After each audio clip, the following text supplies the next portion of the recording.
அரியலூரை இன்னும் ஆழமாக அறியத் தயாரா? சோழர் வரலாறு மட்டுமல்ல, இங்கு இன்னும் பல ரகசியங்கள் புதைந்துள்ளன. வாருங்கள் பார்ப்போம். முதலில் விக்கிரமங்கலம்.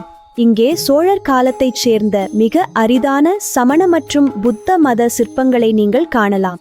அரியலூரின் மண்ணில் பல மதங்களும் கலைகளும் இணைந்து வளர்ந்ததற்கு இந்த சிற்பங்களே சிறந்த சான்று.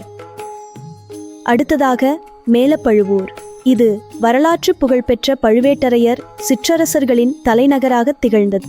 பொன்னியின் செல்வன் கதையில் வரும் வீரமிக்க பழுவேட்டரையர்களின் வீரம் செறிந்த வரலாறு இந்த மண்ணில் இன்றும் ஒலிக்கிறது.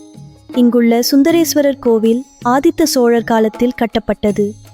இதில் 40க்கும் மேற்பட்ட பழங்கால கல்வெட்டுகள் உள்ளன. மீண்டும் ஒருமுறை புவியியல் அதிசயங்களுக்கு வருவோம். கள்ளங்குறிச்சியில் டைனோசர் முட்டைகளின் படிமங்கள் சிதைக்கப்படாமல் கண்டெடுக்கப்பட்டுள்ளன. உலகெங்கிலும் உள்ள புவியியல் ஆய்வாளர்களுக்கு அரியலூர் ஒரு மக்கா போன்ற புனிதமான இடமாகும். தொழிற்துறையில் ஜெயங்கொண்டம் பகுதி அபரிமிதமான லிக்னைட் நிலக்கரி மற்றும் எரிவாயு இருப்புகளை கொண்டுள்ளது. இங்குள்ள தீக்களிமண் மூலம் தயாரிக்கப்படும் குழாய்கள் மற்றும் செங்கற்கள் மாநிலம் முழுவதும் புகழ்பெற்றவை. கரைவெட்டி சரணாலயத்திற்கு வரும் பார் ஹெட்டட் கூஸ் எனப்படும் அரிய வகை பறவைகள் இயற்கை ஆர்வலர்களுக்கு ஒரு விருந்து.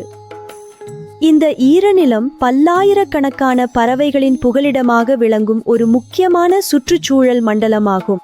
வீரமாமுனிவர் கட்டிய இளங்குறிச்சி மாதா கோவில் அரியலூரின் ஆன்மீக மற்றும் கட்டிடக்கலை அடையாளங்களில் ஒன்று.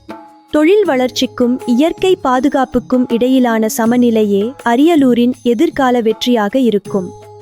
வரலாறு, அறிவியல் மற்றும் இயற்கை என அனைத்தையும் ஒருங்கே கொண்ட அரியலூரை நேரில் வந்து அனுபவியுங்கள்.